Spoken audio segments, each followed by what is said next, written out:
हाँ ये सच है कि मोहब्बत नहीं की, दोस्त बस मेरी तबीयत नहीं की, इसलिए गांव में सैलाब आया, हमने दरियाओं की इज्जत नहीं की। आखिर में कोई शेर है, खाक ही खाक थी और खाक भी क्या कुछ नहीं था, मैं जब आया तो मेरे घर की जगह कुछ नहीं था।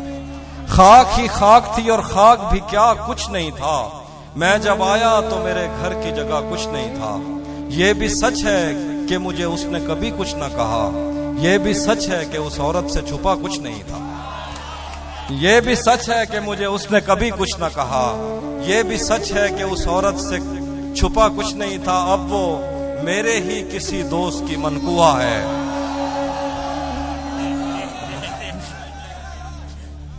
थोड़ा यो मसला नहीं अब वो मेरे ही किसी दोस्त की मनकुहा है, मैं पलट जाता मगर पीछे बचा कुछ नहीं था।